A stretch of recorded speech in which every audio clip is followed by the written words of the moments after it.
Senta que lá vem a história. E aí, pessoal, tudo bem? Hoje nós estamos aqui com mais uma conversa, né? Um bate-papo sobre a jornada de aprovação de algumas pessoas em medicina, dessa vez com a Luísa. E ela vai contar um pouquinho da história dela, o retorno dela para os estudos, agora voltando para a medicina, e como é que foi essa caminhada, rotina de estudos, enfim, tudo isso que vocês já viram em todas as nossas outras conversas. Luísa, com você, à medida que você for falando, se tiver uma coisinha ou outra interessante, eu faço um comentário rápido aqui, tá bom? Ok. Olá, pessoal, boa noite. Primeiro, obrigada, né, por estar assistindo a gente, né, e aqui querendo conhecer um pouquinho da minha história e também da minha experiência, da minha trajetória na medicina e até chegar na aprovação.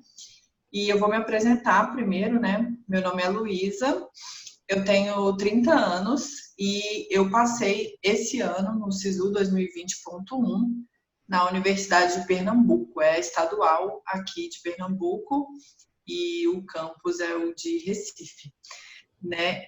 Como é que foi tudo isso, né? Vamos começar por como eu decidi que a medicina era para mim e que eu queria seguir esse caminho. Bom, é uma coisa que eu sempre quis. Desde pequena sempre foi meu sonho. Eu sempre me vi fazendo medicina, sendo médica, cuidando de pessoas. Então, desde que eu me entendo por querer uma profissão, eu queria fazer medicina.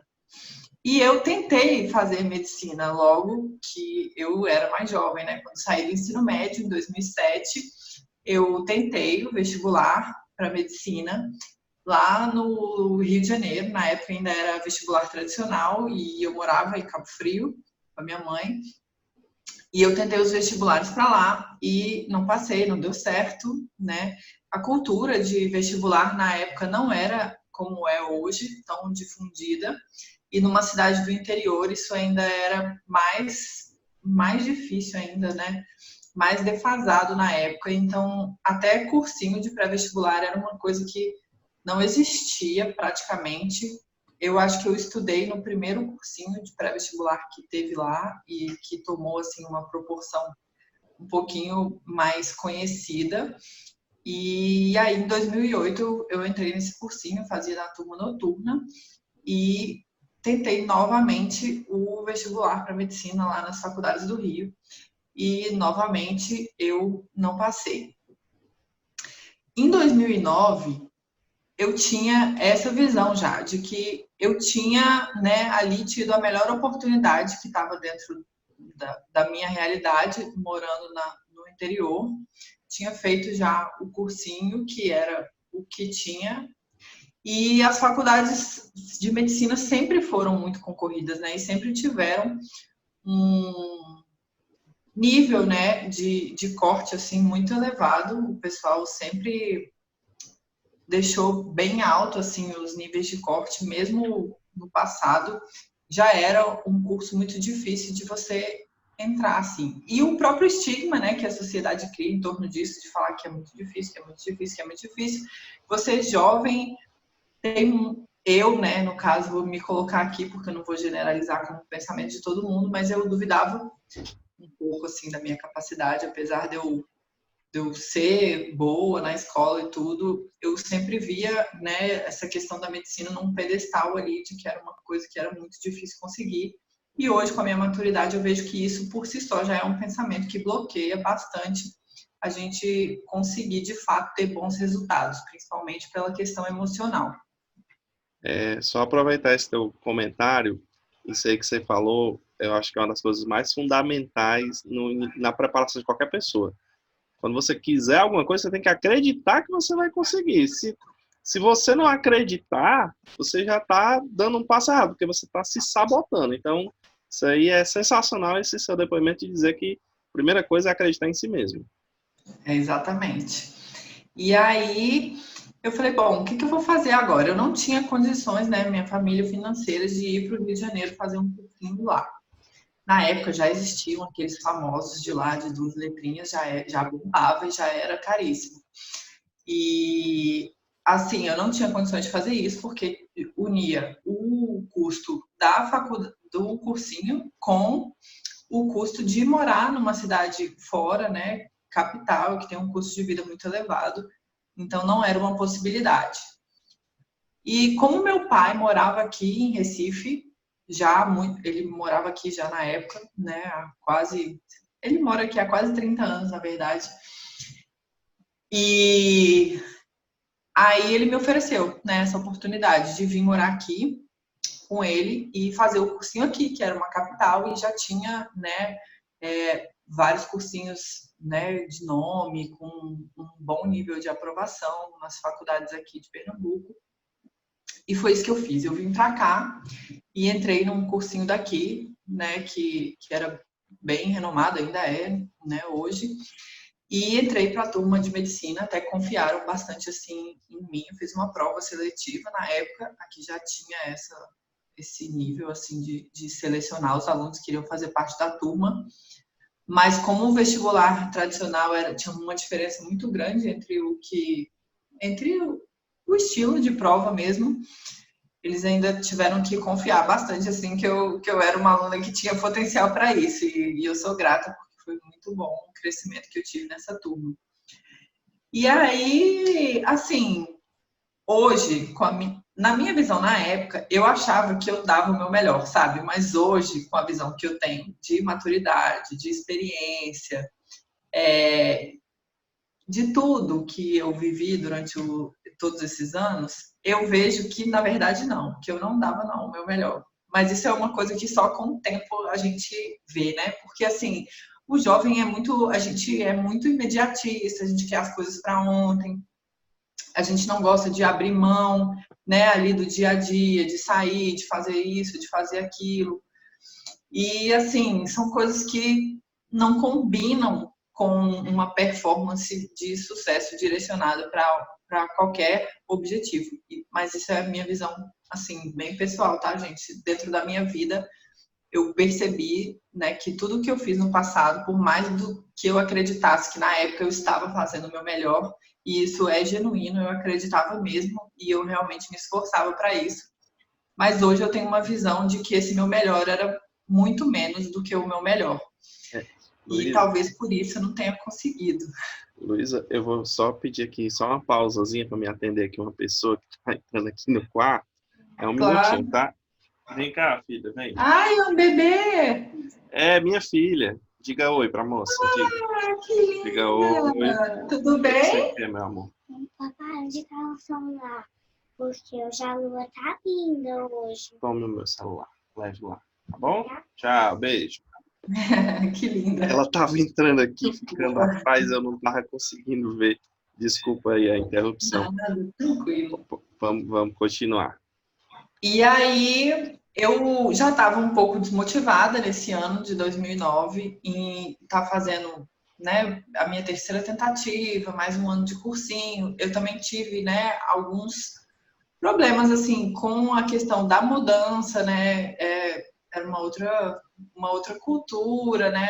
E de morar com meu pai pela primeira vez, coisas que a gente não tinha essa vivência, né? Desde pequena e tudo, ficar longe da minha mãe, que eu nunca tinha ficado longe da minha mãe, da minha irmã. Então, foi um ano por si só conturbado e eu já estava desmotivada. Então, assim, eu sinto que mais uma vez eu achava que estava dando o meu melhor, mas eu não estava. E por alguma força, assim, né, do destino, não sei, eu acredito, tem gente que não acredita, eu não acredito em coisas totalmente ao acaso ou aleatórias, eu acredito que as coisas têm um propósito de acontecer na sua vida e a gente acaba indo ali por um caminho que talvez fosse exatamente o necessário de ser. Mas, enfim, quem não acredita nisso eu também respeito, então quem não acredita considere que foi o acaso. Então, o acaso fez com que o meu cursinho, vendo ali, né, a minha performance nos simulados, na época eles faziam um ranking, aquela coisa bem competitiva mesmo, que divulgava para o aluno querer se matar com um coleguinha. E aí eu tive um bom desempenho e me convidaram para fazer as provas dos vestibulares militares. né? Eles pagaram as inscrições, levavam a gente, eles faziam isso, que é quanto mais alunos aprovados tivessem, né? Melhor seria, né, o retorno para o cursinho. Então, eles me convidaram e eu fui fazer, porque na minha cabeça, enfim, era só mais uma prova, era mais um teste, eu não tinha nada a perder. Então, eu nunca fui, assim, de ter medo de fazer prova, então não era uma coisa que me assustava, mesmo sendo uma prova que eu não tinha me preparado para ela, eu falei, vamos lá, e fui. E aí, cheguei lá na prova, né, meu Deus, você deve, talvez, muito provavelmente, estar familiarizado, assim, com essas provas de vestibular militar. Eu cheguei lá, eu olhei para as questões de matemática e física, e eu falava assim, hã? Que é isso? Quê? Que é isso?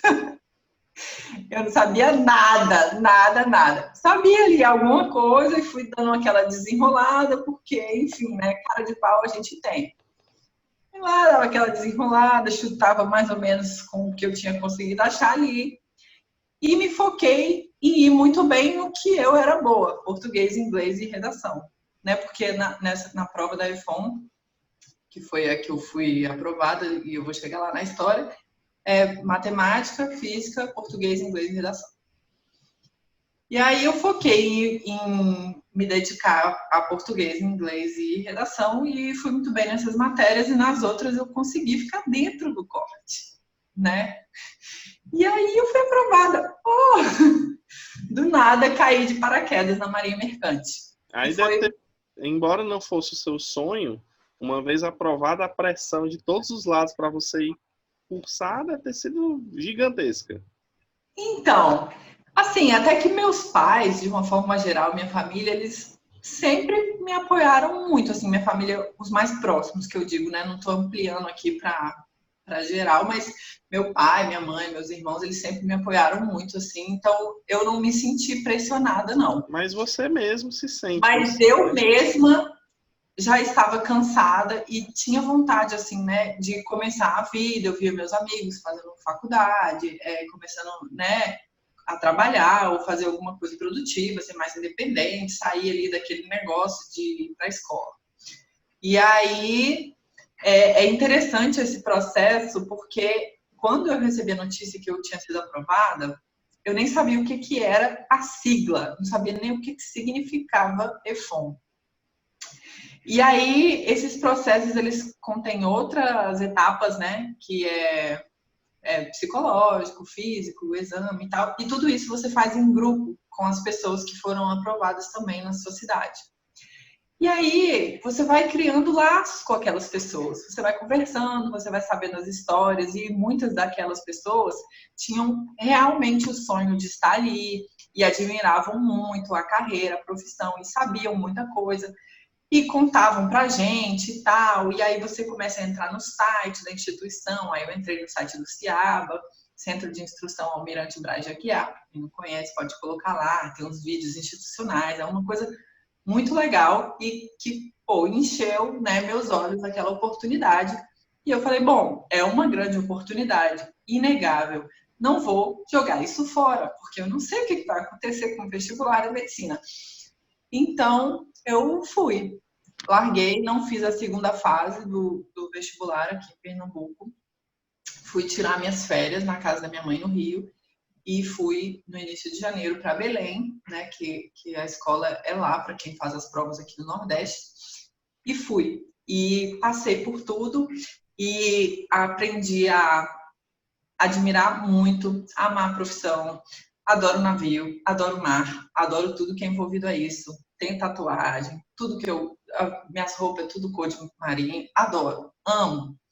Mas não era uma coisa que, assim, no dia a dia ali da profissão, porque uma coisa é a profissão e uma coisa é o dia a dia do trabalho. Né? O dia a dia do trabalho, ele é uma coisa que não me deixava completa.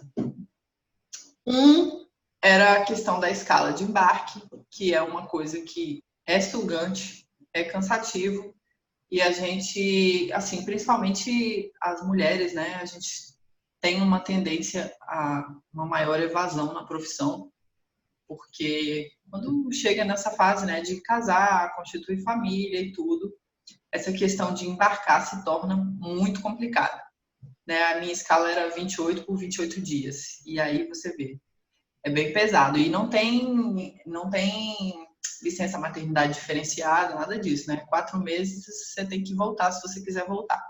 Luísa, deixa só eu explicar aqui para alguém que está assistindo esse vídeo e não sabe. Se eu falar besteira, você me corrige. Essa Claro. escala que a Luísa está falando, 28 por 28, quer dizer que ela passa 28 dias embarcada no navio, isolada, e mais 28 dias em terra e fica nesse ciclo. Essa é uma das escalas, tem várias escalas, né? A Petrobras, por exemplo, tem escala 77, 15, 15, 30, 30, é bem variado, né, esse esquema? Isso. Depende muito, varia de acordo com a empresa, com a função, com o tipo de embarcação.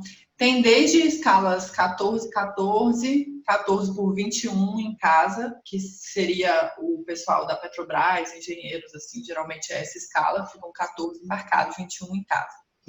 14, 14 é a maioria do pessoal das plataformas, né, faz essa escala de 14 por 14 dias.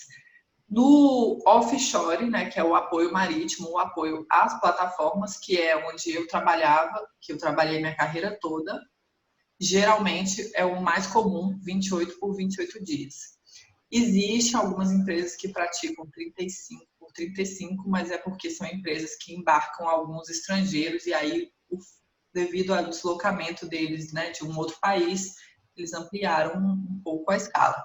E o pessoal que faz navio mesmo, cabotagem, né, tipo graneleiro, navio tanque, container e tal, existem escalas de 30 a 30, existem de 60 a 60, existem de 90, tem gente que passa ainda mais de 3 meses embarcado direto nessas escalas. Então, assim, é uma coisa por si só cansativa, desgastante e que dá aquela vontade de não precisar daquilo, porque você perde muito da sua vida aqui, apesar de todos os benefícios que a carreira traz, a gente perde muito da vida aqui fora. Então, é uma coisa que eu já pensava quando eu comecei a trabalhar, em algum momento sair. Mas eu jamais, no início, assim, pensava em retomar com essa questão da medicina, porque para mim aquele pensamento do impossível tinha ficado, sabe?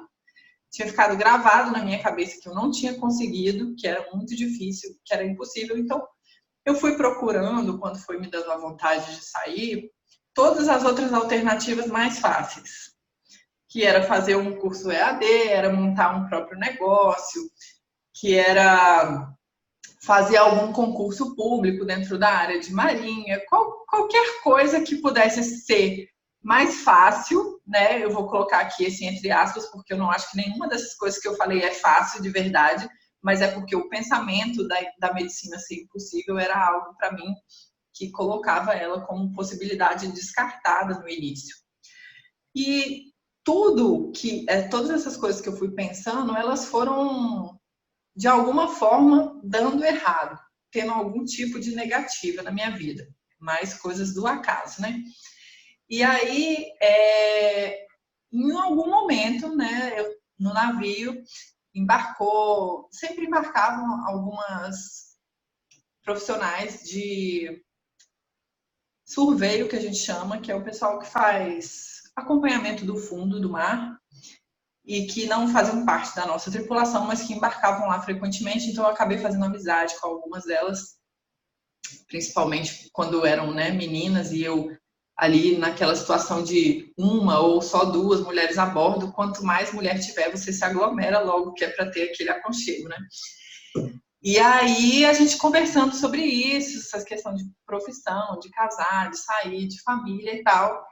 E aí uma delas falou assim, mas você já tinha me dito que você sempre quis medicina, por que você não faz medicina de novo? E aí, quando ela falou aquilo, isso acendeu assim em mim, porque era uma coisa que eu realmente evitava até de pensar. E aí eu fiquei o resto do embarque todo pensando nisso, remoendo isso, falando, gente, será que isso é uma possibilidade e tal? E aí, quando eu cheguei em casa, que eu desembarquei, eu falei assim com meu marido numa comemoraçãozinha que a gente fazia nos desembarques. Falei, amor, você tem que me prometer que você não vai falar que eu sou doida, que eu sou maluca. Por favor, promete. Eu só vou falar o que eu tô pensando se você prometer. Aí ele prometeu, e aí eu falei, você acha que seria muita doideira se eu fosse fazer medicina ao invés de todas essas coisas que a gente tá pensando? Aí, tipo, surpreendentemente, assim, do nada, ele super me deu o maior apoio, porque ele é, assim, totalmente amante da educação, do estudo, do ensino.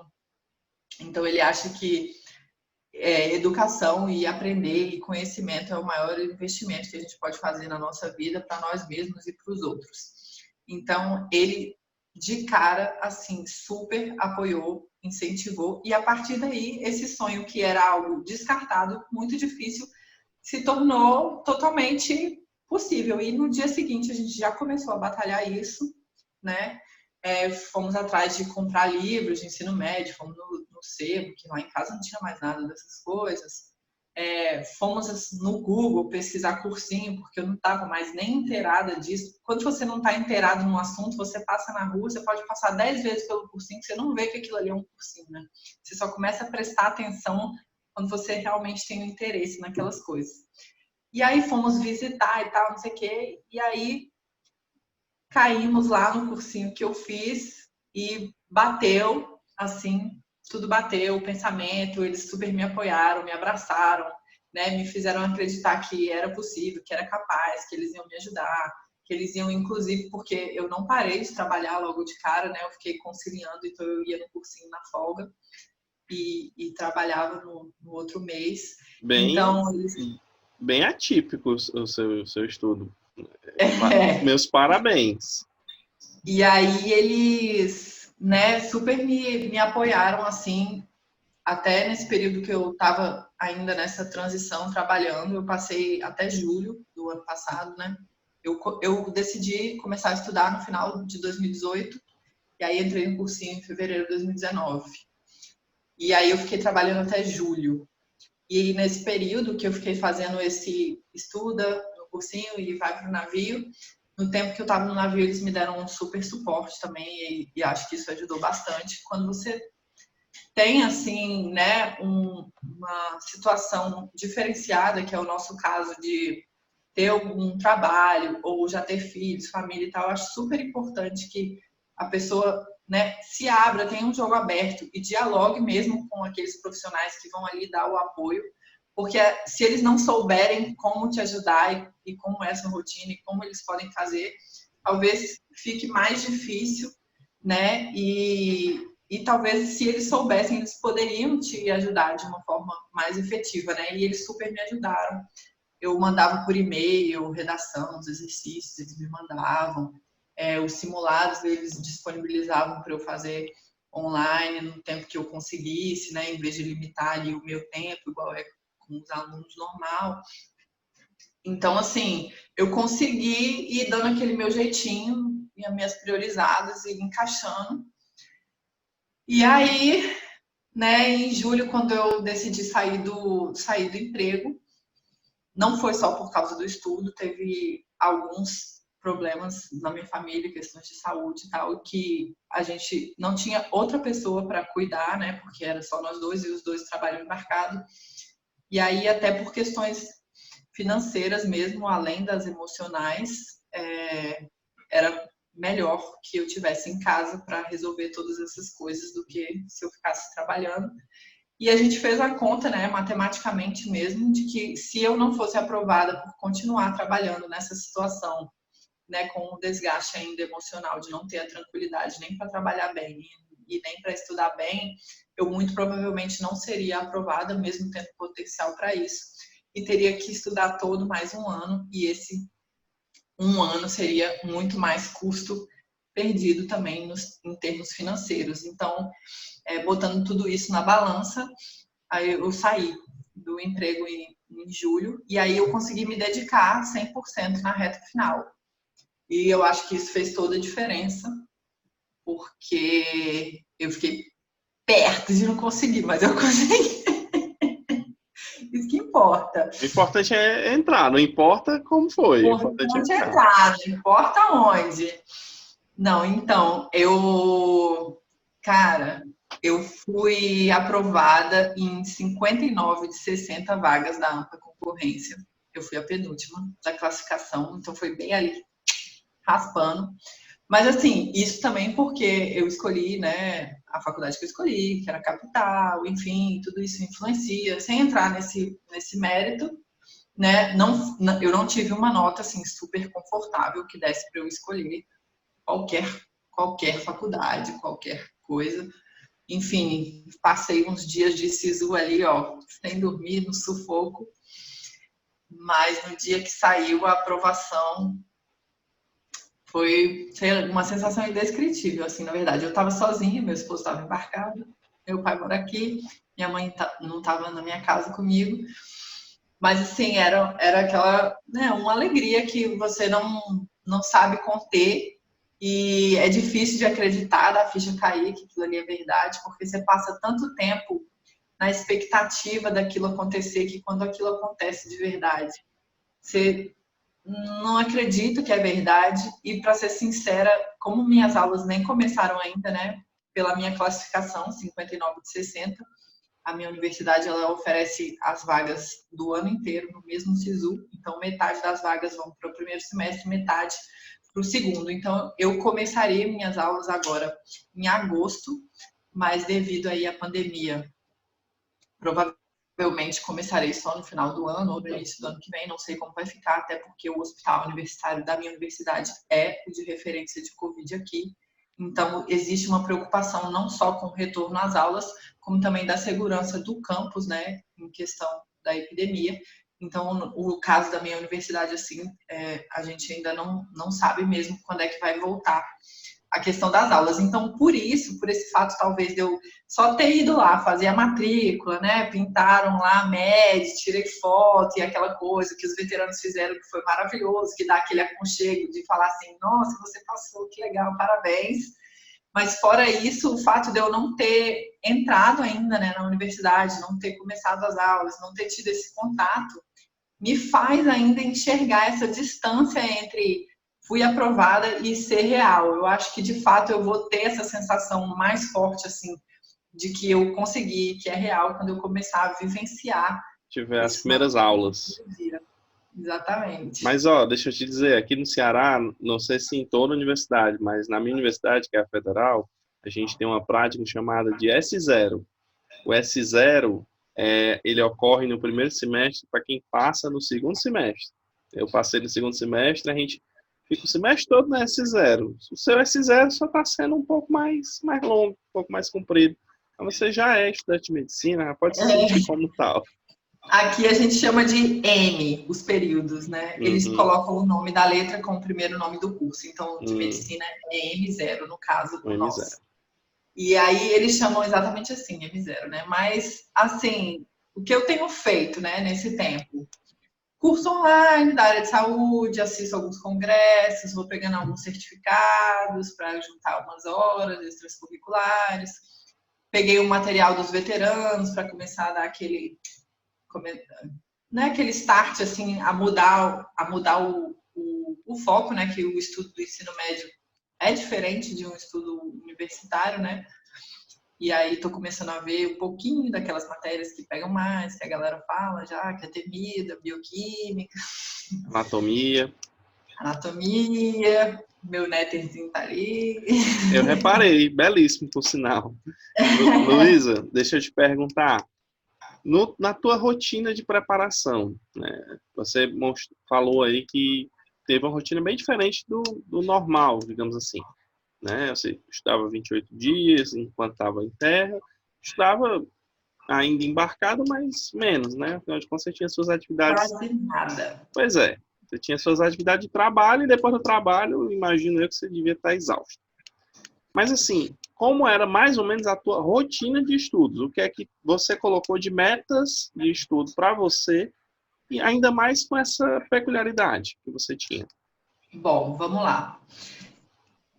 Eu seguia o cronograma, assim, de aulas, né, de conteúdos do cursinho.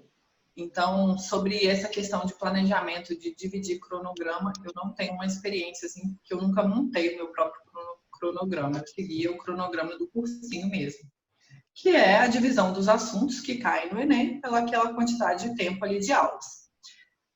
Aí, a minha rotina no cursinho era a aula de manhã, de 8 da manhã até, acho que 4 da tarde, porque eu fazia a turma de medicina. Então, de manhã a gente tinha geralmente 2 matérias, e aí eram aulas longas, né, de 2 horas e pouco cada uma. E à tarde era uma aula direcionada para medicina, que ou era oficina de redação, ou era das outras matérias específicas para resolver exercícios, tirar dúvida e também aprofundar em conteúdos que no extensivo não se fazia necessário. E aí eu assistia às aulas, fazendo as minhas anotações, e quando eu chegava em casa, depois de cumprir ali a minha rotina, eu me colocava meta de exercícios. Eu não fiz nenhum resumo em casa. Assim, no navio eu fazia algum resuminho de conteúdo, porque, enfim, eu não estava assistindo aula e eu precisava revisar aquele conteúdo. Mas em casa, assistindo às aulas, não.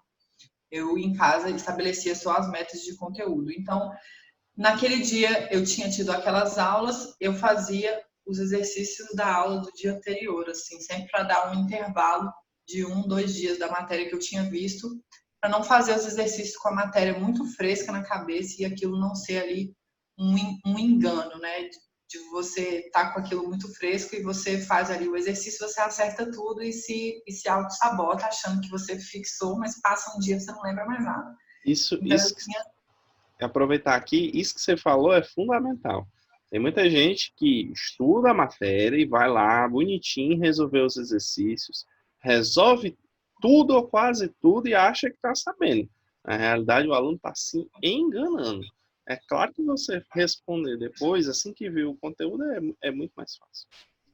Exatamente. E aí eu tinha esse cuidado, assim, né, de fazer os exercícios de uma matéria que eu tinha visto 1 ou 2 dias antes, e assim eu ia levando o meu cronograma. E aí eu colocava como meta os exercícios da apostila, mais uma lista de exercício extra que meu cursinho disponibilizava, que eles chamavam, tinha um nomezinho lá específico. E eu comecei a fazer provas antigas, eu acho que foi lá para acho que foi no meio do ano, acho que foi lá para julho, eu comecei a fazer as provas antigas. E aí eu fiz as provas do Enem de 2006. Eu peguei até as que eram de 63 questões. Eu fiz as de 2006 até 2018. E eu fiz outros concursos de outros vestibulares também, então acabei fazendo também provas antigas de outros vestibulares, que também me ajudou, eu acho, porque o Enem tem sofrido, né, essa transformação na pegada, e é muito importante perceber isso, porque só fazer exercício dos Enems antigos não é suficiente para você estar preparado para fazer o Enem de hoje, o Enem de 2019 e o Enem de 2020. Acho que pegar ali uns vestibulares que tenham um nível mais difícil pode ser um bom preparo. Eu fiz isso também. Isso que você falou também é muito importante, né? A gente vem aí com a tendência de tecnificação do Enem. O Enem está ficando cada vez mais técnico, cobrando cada vez mais conteúdos bem específicos. Então, realmente, você dá uma olhada em vestibulares que têm um perfil parecido, mas que cobram mais, é muito importante. Aí você tem alguns vestibulares, como o Unicamp, que tem ali uma tendência muito parecida com a construção das questões. A Unicristos aqui no Ceará também tem a formatação muito parecida, mas um nível um pouquinho diferente. Isso é muito importante que você falou. Eu fiz as da VUNESP, que eu achava parecidas, assim, né? São questões contextualizadas, mas são mais conteudistas. Principalmente matemática, o nível é bem mais elevado, eu achei. E fiz também o ERT, que é bem contextualizada, mas também é conteudista, assim, ela é mais direta nos assuntos que cobra, mas estudar para as específicas dela, principalmente para biologia e química, assim, é bem bacana, eu gosto.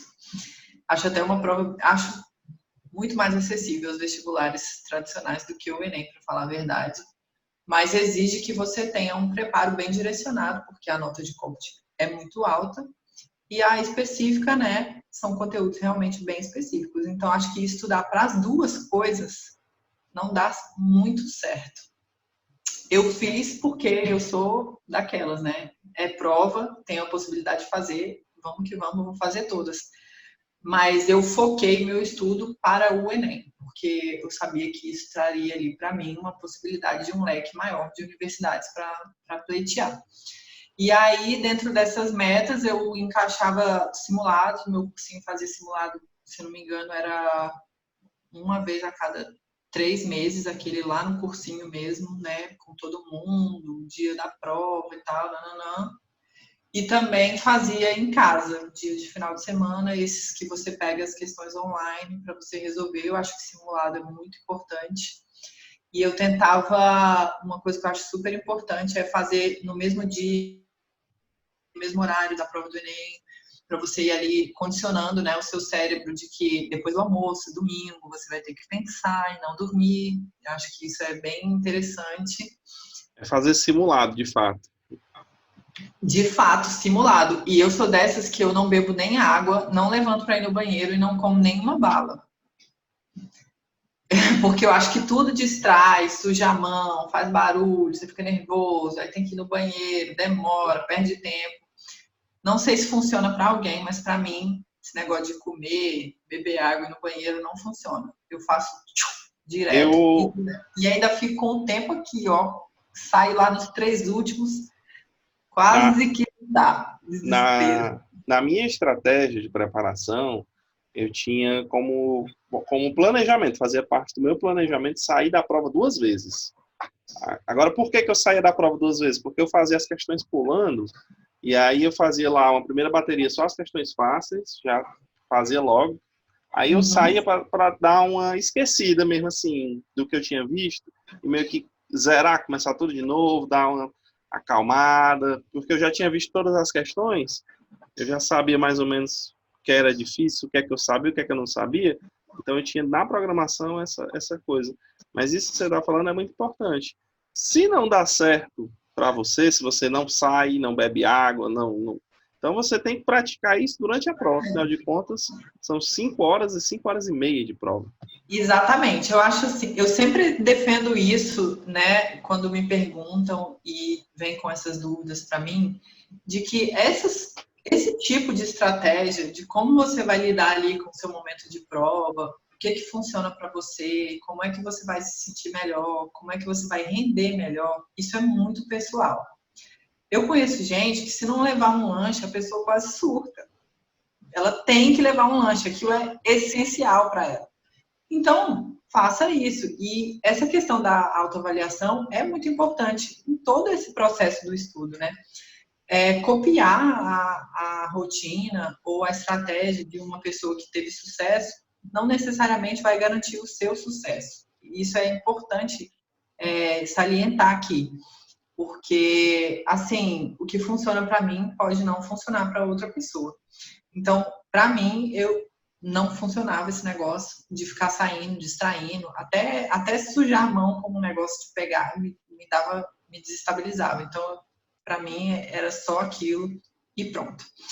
E aí, eu praticava esses simulados exatamente da forma que ia ser no dia, porque eu acho que é importante você ir condicionando mesmo o seu corpo a ficar ali, né, aquelas horas seguidas sentado, lendo, pensando, sem levantar, e forçar o seu cérebro a estar ativo nesse momento, porque, gente, domingo à tarde é o Dia Internacional da Netflix. Se você não condicionar que domingo à tarde você vai ter que pensar, o seu cérebro vai estar acostumado que você tem que ver Netflix, então não vai dar certo. Não adianta você fazer simulado segunda-feira, 10 horas da manhã, que a prova vai ser domingo, 2 horas da tarde. Então, isso é importante. E a redação, eu acho que, assim, foi uma das coisas que eu mais priorizei, inclusive enquanto eu estava no navio, que eu consegui estudar quase nada, de verdade. Mas uma coisa que eu não deixava negligenciar era a redação, porque a gente sabe o peso que ela tem na nota, né, a importância. Então, se eu tivesse que priorizar alguma coisa, eu priorizava. E aí eu fazia uma por semana, dentro do cronograma do cursinho, do extensivo, todo mundo, né, tinha um tema para fazer, e eu fazia também a da oficina de produção textual, que era você fazer ali, simulando mesmo, uma redação na hora. Então, acabou que eu fiz 2 por semana durante o ano todo. Eu fiz aí umas 60 e poucas redações. Tem mais alguma coisinha que você queira assim, destacar da sua preparação? Já quer passar um recado para o pessoal que está assistindo? Ah, gente, então, eu acho que eu já passei, né, vários recados. Eu acho que a principal mensagem minha é essa, de que a trajetória de cada um, ela é muito única, né, é muito individualizada e que precisa ser baseada muito pelo autoconhecimento. Muita gente me pergunta essa questão de, mas você passou em um ano, o que você fez? Gente, eu não passei em um ano. Não tem como você pegar e desassociar toda a história pregressa, sabe? Do nível de educação que você teve acesso, de quanto você estudou, se você teve contato na sua infância sempre com leitura. Enfim, são N milhões de fatores que influenciam no fato de você ter ali um desempenho muito bom em um ano ou não. Inclusive, o seu esforço pessoal nesse ano também faz muita diferença. Mas, assim, o seu histórico pregresso faz diferença, né? Até a minha maturidade mesmo me fez passar em um ano agora, coisa que, quando eu saí do ensino médio, eu tinha um conhecimento ali muito mais próximo, né? Muito mais fresco na minha cabeça de todas as matérias, e eu não passei em 3 anos. Então, o que somou na balança de diferente? Não foi nada de conteúdo, porque o conteúdo do ensino médio pouco mudou de lá para cá. Então, assim, muito provavelmente teve a ver com a minha autodisciplina, teve a ver com o meu autoconhecimento, teve a ver com essa perda do imediatismo, né, e todas essas outras coisas que eu comentei. O controle emocional, né? Eu acho que tudo isso faz muita diferença. Então, para o pessoal que eu acho que é o público-alvo que vai querer assistir esse vídeo, que são pessoas que estão nessa mesma busca, né, de transição de carreira, de retomar depois de muitos anos longe e tudo, não encarem a questão da idade, de todo esse tempo longe, como um ponto negativo, como uma coisa que vai te frear, te barrar ou te deixar em desvantagem em relação às outras pessoas. Porque isso não é verdade e não é mesmo. Muito provavelmente isso tudo vai ser um ponto em que vai ser a seu favor de você conseguir isso no tempo mais breve possível. E não é só a minha história que diz isso, é de tantos outros. A gente está vendo essa comunidade crescer, né, nas redes, no Instagram e tudo, de uma forma assim inacreditavelmente linda e maravilhosa. São muitas histórias inspiradoras e de exemplo, e a maioria delas mostra exatamente isso que eu estou falando, de que a maturidade, a idade e toda essa experiência que a gente passou na outra profissão, na vida, etc., servem para agregar e tornar esse processo mais tranquilo, né, mais fácil e, inclusive, mais prazeroso, porque a gente acaba que se diverte ali também um pouco na trajetória, não é aquele peso que é para o jovem, que foi para mim quando eu tentei a primeira vez, de que, meu Deus, vestibular, que horror. Eu achava o máximo, né, tá ali estudando e fazendo isso e lutando pelo meu sonho. Então, não é a idade e não é o fato de estar muitos anos longe do ensino médio que vai te frear ou te deixar em desvantagem. Se você tem esse sonho, se você tem esse propósito, lute, não desista, vá em frente, siga, acredite, confie em você, que você é capaz, porque você é capaz. Eu posso garantir isso. Essa sua fala, eu acredito demais nela, e eu queria só complementar ela rapidamente o seguinte.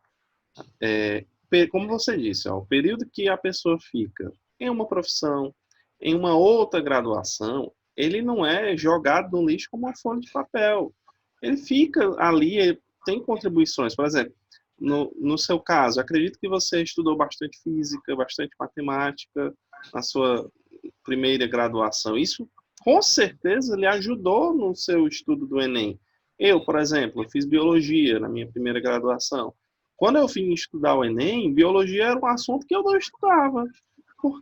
era porque eu menosprezava o conteúdo? Não, é porque eu achava que eu poderia gastar o tempo de biologia com outros conteúdos, porque eu acreditava que a minha base adquirida na graduação já era suficiente. Então, assim, nós não somos uma tábula rasa. Nós já temos ali vários capítulos escritos de história, e essa história é sempre utilizada à medida que nós vamos caminhando na carreira. Então, concordo demais com as suas palavras, tá? Queria agradecer, tá, pela sua disponibilidade de tempo para conversar aqui com a gente, para bater esse papo de jornada, de caminhada, né? Que cada um tem a sua, como você disse. Essas conversas, elas não servem como um manual. Elas servem para mostrar que todo mundo tem o seu caminho, com as suas peculiaridades, e que sim, tem ali as coisas que são incomuns. Por exemplo, a gente sempre vê a pessoa falando que estudou muito redação, porque a redação de fato te coloca um passo à frente. Matemática também. Então, assim, quem está aí do outro lado vendo esse vídeo tem que fazer exatamente o que a Luísa disse: se autoavaliar, se autoconhecer e entender o que é que pode pegar de útil dessas conversas para si. E aquilo que não for útil, você descarta, tá bom? Queria de novo agradecer. A Luísa tem um... Eu sempre chamo de canal no Instagram, mas eu sei que o nome não é canal, né? Perfil.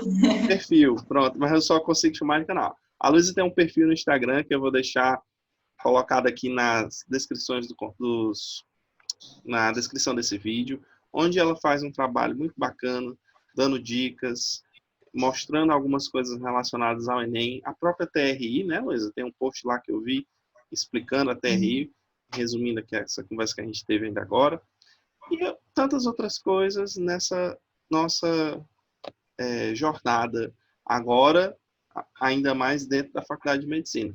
E eu já fiz um convite a ela para a gente poder voltar a conversar daqui a mais um tempo, se ela assim concordar, quando as aulas estiverem funcionando, para ela passar para a gente essa visão de como é fazer faculdade depois dos 30 anos. Eu, particularmente, acho que eu aproveito muito melhor a minha faculdade hoje do que a minha primeira faculdade. Tá? Então, mais para frente a gente conversa novamente. Luísa, muito obrigado. E a gente se vê por aí, a gente bate um papo aqui no YouTube ou mesmo no Instagram, tranquilo? Se quiser falar mais alguma coisa. Não, eu queria agradecer também o convite, né, e a oportunidade de passar aqui um pouquinho da minha experiência. Como você falou, assim, isso tudo, né, esse trabalho que eu faço, que você faz, que outras pessoas fazem, o intuito disso é inspiração e não comparação. Então, quem souber utilizar desse material para se inspirar, com certeza vai ser muito produtivo. E é isso. Queria agradecer mesmo esse espaço e, com certeza, eu topo voltar, sim, quando eu tiver uma experiência melhor para contar de como é a faculdade, né, depois dos 30. Tá ótimo. Obrigado. Tchau.